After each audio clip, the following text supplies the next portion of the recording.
Welcome students. आज हम करेंगे हेनरीज लॉ। हेनरी लॉ किससे रिलेटेड है? हेनरी लॉ रिलेटेड है सॉल्युबिलिटी ऑफ गैसेस से। किससे रिलेटेड है ये? Solubility of gases. अब ये मैंने कोई सॉल्वेंट ले लिया, जैसे रिप्रेजेंट किया। अब इसके अंदर कितने गैस मॉलिक्यूल्स हैं? ये रेड वाले ये गैस मॉलिक्यूल्स हो गए, ठीक है। ये हमारा सॉल्वेंट है। अब इसके अंदर कितनी गैस डिजोल्व होगी, ये चीज हमें जो सॉल्युबिलिटी है गैसेस की, किस लॉ से पता चलता है? हेनरी लॉ से। और इस लॉ के अकॉर्डिंग क्या है?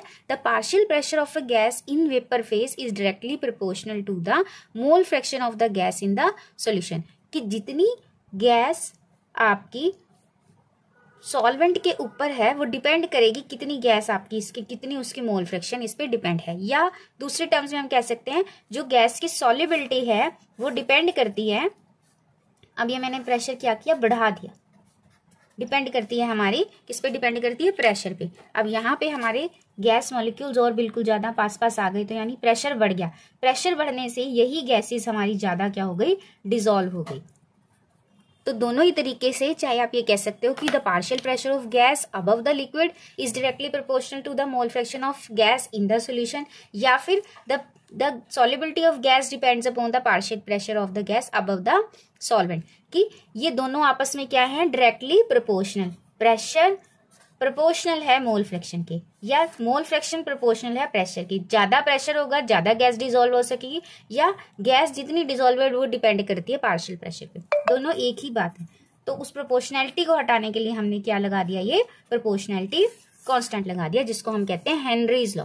इसको क्या कहते हैं? हमारा हेनरी कांस्टेंट कहते हैं। ये हमारा पार्शियल प्रेशर है। पार्शियल का क्या मतलब है?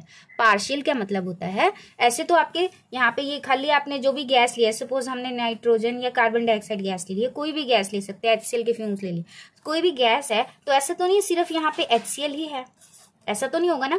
आपने एयर तो, बाकी एयर तो है जिसके अंदर ऑक्सीजन भी है, कार्बन डाइऑक्साइड भी है, नाइट्रोजन भी है, बाकी रिमेनिंग गैसेस भी है, लेकिन हम सॉल्युबिलिटी किसकी चेक कर रहे हैं? HCl की। तो इसलिए पार्शियल प्रेशर उस पर्टिकुलर गैस जो कि डिसॉल्व होनी है इसके अंदर, उसका प्रेशर मैटर करता है कि वो कितना है अबव, और वही डिसाइड करेगा कि गैस कितनी इसके अंदर डिसॉल्व होगी। एयर तो ऐसे बहुत सारी है, उसका अपना वो भी प्रेशर मेंटेन करेगी जो एयर में अदर गैसेस प्रेजेंट है। तो उस पर्टिकुलर गैस जो हम चाहते हैं कि डिसॉल्व हो इसके अंदर, उसका प्रेशर मैटर करता है, इसलिए लिखा जाता है टर्म पार्शियल प्रेशर। समझ आ गई सबको? तो पार्शियल प्रेशर गैस डिसाइड करेगी कि कितना मोल फ्रैक्शन या कितनी सॉल्युबिलिटी होगी गैस की, या दूसरी वे में कि जितनी मोल फ्रैक्शन है उतना ही वही डिसाइड करेगी कितना partial pressure above the solvent होगा इन इक्विलिब्रियम। क्योंकि जो कुछ मॉलिक्यूल्स अंदर जाएंगे कुछ बाहर आएंगे, कुछ अंदर जाएंगे कुछ बाहर आएंगे, तो ये डायनेमिक इक्विलिब्रियम मेंटेन रहेगा, और ये दोनों ही आपस में क्या है? Directly proportional. This is your Henry law. और अब जो हमने हेनरी कांस्टेंट लिया है, जो जिसपे हमारा सॉल्युबिलिटी ऑफ गैसेस डिपेंड करती है, उसकी कुछ प्रॉपर्टीज हैं कि हेनरी कांस्टेंट होता क्या है। हेनरी कांस्टेंट जो है हमारा, वो किन किन चीजों पे डिपेंड करता है? हेनरी कांस्टेंट डिपेंड करता है नेचर ऑफ द गैस। कौन सी गैस है? आप ऑक्सीजन ले रहे हो, कार्बन डाइऑक्साइड की बात हो रही है, नाइट्रोजन की बात हो रही है, HCl गैस की बात हो रही है, जिस गैस की बात करते रहे हैं हम, उसी पे एक हेनरी कांस्टेंट डिपेंड होता है। मतलब नेचर ऑफ द गैस पे डिपेंड करेगा इसकी वैल्यू। दूसरी चीज, जितनी ज्यादा हेनरी कांस्टेंट होगा, अगर ये वैल्यू ज्यादा होगी हेनरी कांस्टेंट की, तो हमारी सॉल्युबिलिटी कम होगी गैस की। अब आपने देखा ना लॉ क्या है हमारा? Partial pressure is equal to KH mole fraction. तो ये है हमारी जो गैस डिसॉल्व है सॉल्वेंट के अंदर, तो इनवर्सली प्रोपोर्शनल हुई है ना, ये इधर जाके क्या हो जाएगा? नीचे। तो जो हेनरी कांस्टेंट है वो सॉल्युबिलिटी के इनवर्सली प्रोपोर्शनल है। तो अगर KH की वैल्यू बढ़ेगी, सॉल्युबिलिटी हमारी घटेगी, राइट? जितनी ज्यादा KH की वैल्यू उतना it lowers the solubility of the gas, और उसी पर्टिकुलर प्रेशर पे पर्टिकुलर गैस, हर एक अलग अलग गैस के लिए हेनरी कांस्टेंट अलग है।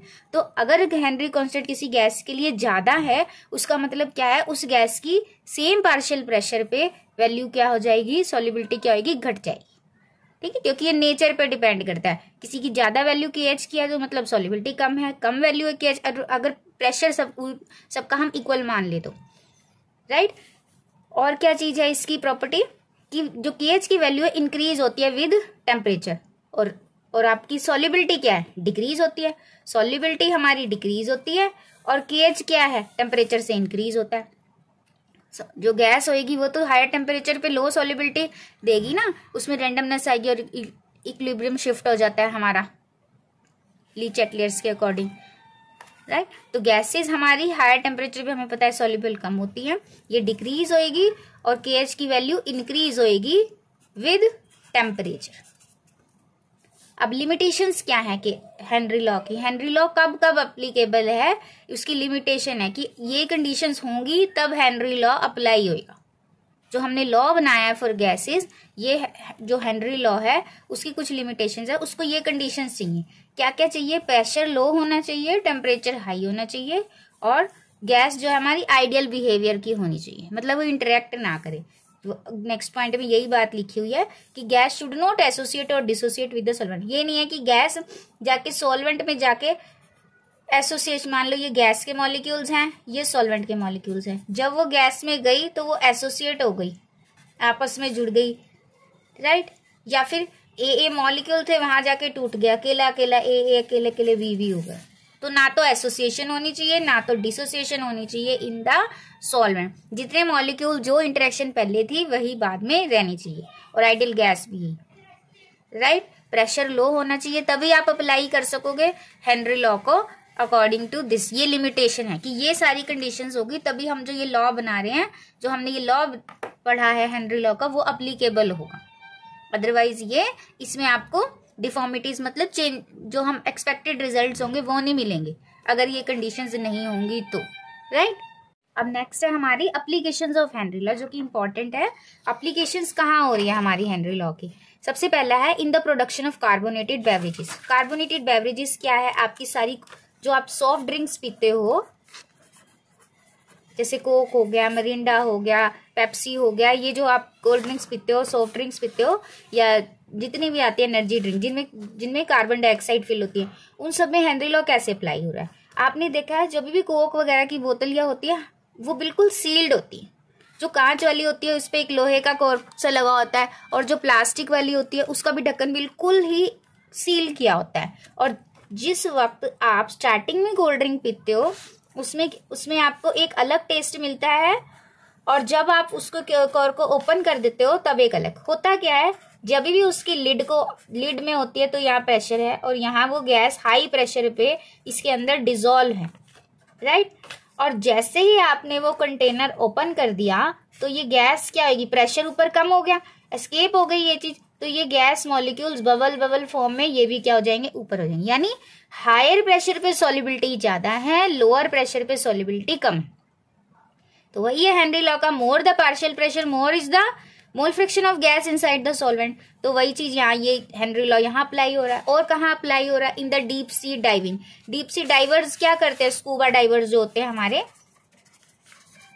वो क्या करते हैं? जब पानी में वो जाते हैं तो वहां पे क्या है? High pressure. वहां पे क्या है? हाई प्रेशर है। जब आप पानी में, जितना आपके ऊपर प्रेशर नॉर्मल एयर में है, जहां हम अपनी अर्थ के ऊपर है, पानी के अंदर नहीं है, पानी के अंदर वही प्रेशर कितना बढ़ जाता है? 4 से 4 to 5 टाइम्स वो प्रेशर इंक्रीज हो जाता है। जैसे ही प्रेशर बढ़ा, देखो यहाँ पे, वैसे ही अदर गैसेस, ऑक्सीजन के साथ साथ ब्लड में क्या मिल जाता है? Nitrogen gas. स्कूबा डाइवर्स के अंदर नाइट्रोजन गैस भी क्या हो जाती है? डिसॉल्व। हाई सॉल्युबिलिटी होने के कारण नाइट्रोजन गैस भी क्या हो जाती है? डिसॉल्व।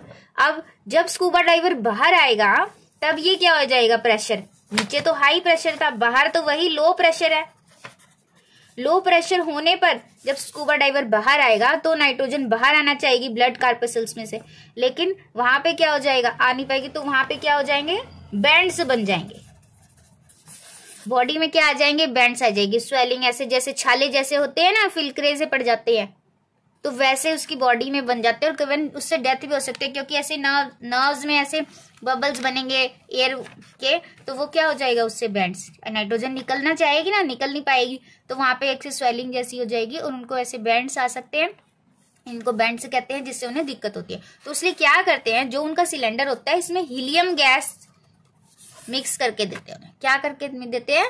हीलियम गैस मिक्स कर सकते हैं, करके देते हैं, जिससे कि जो हमारी ये बैंड्स वाली प्रॉब्लम है, नाइट्रोजन उनके बॉडी के अंदर ना जा पाए, राइट। हीलियम और ये जो है हीलियम फिल कर देते हैं, जिससे कि ये नाइट्रोजन का प्रेशर कम हो जाए, और प्रेशर कम होगा तो वो डिसॉल्व नहीं हो पाएगी। नाइट्रोजन का तो प्रेशर एयर में ज्यादा है ना, तो इसलिए नाइट्रोजन के प्रेशर को कम करने के लिए हीलियम मिक्स की जाती है उनके सिलेंडर के अंदर।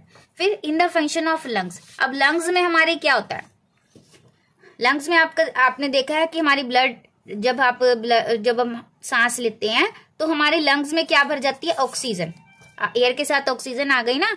तो जो ब्लड होता है जिसका प्रेशर ज्यादा है, लंग्स में किसका प्रेशर ज्यादा है, ऑक्सीजन का, तो ऑक्सीजन आपके एचबी में डिसॉल्व हो जाती है और ऑक्सी हीमोग्लोबिन बन जाता है। ये हीमोग्लोबिन लंग्स के बाद हार्ट से और हार्ट से सारी बॉडी में ट्रांसफर होता है। बॉडी में क्या है, वहां पे मेटाबॉलिज्म होने के कारण वहां पे क्या हो रहा है, हर पल तो ब्लड के बॉडी के अलग अलग पार्ट्स में मेटाबॉलिज्म चल रही है ना, तो मेटाबॉलिज्म होने से वहां पे कार्बन डाइऑक्साइड प्रोड्यूस हो रही है, वहां पे क्या बन रही है, कार्बन डाइऑक्साइड। अब वहां पे कार्बन डाइऑक्साइड का प्रेशर ज्यादा है बॉडी के अंदर, तो जब ब्लड यहाँ पहुंचेगा, वो ऑक्सीजनेटेड ब्लड यहाँ पहुंचेगा, ऑक्सी एचबी, तब क्या होगा, यहाँ पे प्रेशर CO2 का ज्यादा है, तो अब ब्लड में से ऑक्सीजन तो बॉडी पार्ट्स में चली जाएगी और कार्बन डाइऑक्साइड इसमें आ जाएगी, तो वापस फिर ये ब्लड को ऑक्सीजनेशन के लिए डीऑक्सी ब्लड को आप वहां पे ले आएगा, लंग्स तक पहुंचेगा, या कार्बन डाइऑक्साइड माउथ से फिर वापस चली जाएगी एटमॉस्फेयर में, और फिर से ये क्या ले लेगा, ऑक्सीजन ले लेगा, फिर वापस आएगा। यही काम करता रहेगा, CO2 को बाहर पहुंचाता रहेगा, ऑक्सीजन को अंदर। ये कैसे हो रहा है, बॉडी पार्ट्स में कार्बन डाइऑक्साइड का प्रेशर ज्यादा है तो वो सोल्यूबल हुई अकॉर्डिंग टू हेनरी लॉ, और ऑक्सीजन का प्रेशर कहाँ ज्यादा है, लंग्स में, तो वहां पे लंग्स डिसॉल्व, राइट। ये हमारे डेली उसमें एप्लीकेशन हो रही है इसकी। और क्लाइंबर्स में हाई एल्टीट्यूड में क्या हो रहा है, हाई एल्टीट्यूड में किसका जो है, एयर का प्रेशर कम है, ऑक्सीजन क्या है एटमॉस्फेयर में, जैसे लेह लद्दाख वाले एरियाज हैं, वहां पे ऑक्सीजन का प्रेशर क्या है, कम है। जहां पे ऑक्सीजन का प्रेशर कम होगा, ऑक्सीजन के प्रेशर कम होने से वहां के लोग, वहां पे जब नॉर्मल एक यहाँ वाला एरिया वाला लोअर लाइंग एरिया, जब वहां से लोग वहां पे पहुंचते हैं तो उनको सफोकेशन, नोजिया, ऐसे बेहोश तक हो जाते हैं वहां पे due to low level of oxygen. तो एक नंबर, और वहां पे जो लोग पहले से ही रहते हैं वो इसके इतने ही प्रेशर के आदी होते हैं, तो वो तो उसको सहन कर लेते हैं क्योंकि वो वहीं पे रह रहे हैं, लेकिन उनके ब्लड में कम ऑक्सीजन होती है एज कम्पेयर टू अस, कम होती है। ये सारी एप्लीकेशंस हैं, इनमें से आप कुछ भी 2-3 याद रख सकते हो जो हमारे एग्जाम्स में विद एप्लीकेशन हेनरी लॉ का क्वेश्चन आता है, तो आपको ये जरूर याद रखनी है, और रीजनिंग में भी ये वाली, राइट। अब आपको और क्लियर करने के लिए ये न्यूमेरिकल करेंगे हम रिलेटेड टू हेनरी लॉ। अब ये न्यूमेरिकल देखो, if N2 is bubbled through water at 293 Kelvin, how many millimoles of nitrogen gas would dissolve in 1 liter of water? Assume that nitrogen exerts a partial pressure of 0.987 bar. Given that Henry's law constant for N2 at 293 Kelvin is 76.48 किलोबार, right. अब यहाँ पे हमारा Henry law लगाएंगे हम। आपको क्या क्या दिया हुआ है, हमें दिया हुआ है पार्शियल प्रेशर दिया हुआ है नाइट्रोजन का, और हेनरी कांस्टेंट दिया हुआ है, ये किलो बार में है और ये बार में है, और 1 लीटर वाटर दिया हुआ है, मिलीमोल्स निकालने हैं। तो कुछ नहीं करना, सीधा हेनरी लॉ लगाना है। हमारा क्या है हेनरीज लॉ, हेनरीज लॉ के according PA is equal to KH XA, ये मोल फ्रैक्शन है, मोल फ्रैक्शन मिलेगी हमें यहाँ से, ये partial pressure upon KH, right. अब दिया क्या क्या हुआ है हमें, पार्शियल प्रेशर दिया हुआ है और KH दिया हुआ है। जो हेनरी कांस्टेंट है हमारा वो 76.48 किलो बार, राइट। तो ये हो गया हमारा 76480 बार, क्योंकि दूसरा भी बार में है ना, हमें दोनों यूनिट सेम रखनी है, सबसे पहले तो यूनिट बराबर होनी चाहिए। अब इनको रख दो यहाँ पे, 0.987 डिवाइडेड बाय 7648। अब इसके डेसिमल रिमूव करके यहाँ 10 की पावर -3 कर लेते हैं, राइट। और यहाँ रफ वर्क कर सकते हो आप ऐसे, इसे हम सॉल्व करें तो 987, और ये भी एक यहाँ पे लगा के मैं 10 की पावर -4 कर देती हूँ, 0 कर देती हूँ, तो 7648। तो सबसे पहले ये ना जाने की 0, और यहाँ पे किस पे जाएगा, ये 1 पे जाएगा, तो 7648 और हमारा 2 10 का 2 7 में 6 में से 4 गया, इसका 2 समझ, राइट।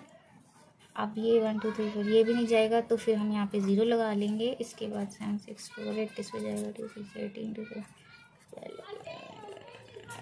तो ये हमारा 2 पे चला गया, पर हमारा 1.5 इक्वली है ना लगभग, तो हमारा कितना आ गया यहाँ पे 0.129 इंटू 10 की पावर -4। और इसको कैसे लिख सकते हैं, 1.29 भी मैं लिख सकती हूँ 10 की पावर -4। इतनी हमारी मोल फ्रैक्शन आ गई, राइट। अब नेक्स्ट आप देखो, इसके अंदर हमारे पास क्वेश्चन में हमसे पूछा हुआ है कि calculate the how many milli moles of nitrogen gas would dissolve in 1 litre of water. 1 litre में कितना निकालना, और 1 लीटर हमारी जो ये मोल फ्रैक्शन है कैसे लिख सकते हैं, number of moles of solute divided by number of moles of solute plus solvent, right. अब मोल्स ऑफ ये जो है ये सोल्यूट के मॉलिक्यूल्स बड़े बड़े कम होते हैं, तो हम इसको नेग्लेक्ट करके हम सिर्फ क्या लिख सकते हैं, Na/Nb। तो number of moles of solute upon water कितना दिया हुआ है हमें, वाटर कितना दिया हुआ है 1000, और वाटर का मॉलिक्यूलर वेट कितना होता है 18, तो वो हम यहाँ पे लिख सकते हैं 1000/18। ये हमेशा के लिए, वैसे आप इसकी वैल्यू याद कर लो, डेट इज 55.5। 1 लीटर वाटर की मोल नंबर ऑफ मोल्स कितने होते हैं 55.5 होते हैं, राइट। ये हमने निकाल लिया मोल फ्रैक्शन। मोल फ्रैक्शन कितना है 1.29 इंटू 10 की पावर -5। तो नंबर ऑफ मोल्स आ जाएंगे यहाँ से हमारे पास क्या आ जाएंगे, नंबर ऑफ मोल्स आप यहाँ से निकाल लोगे 1.29 इंटू 10 की पावर -5 इंटू 55.5।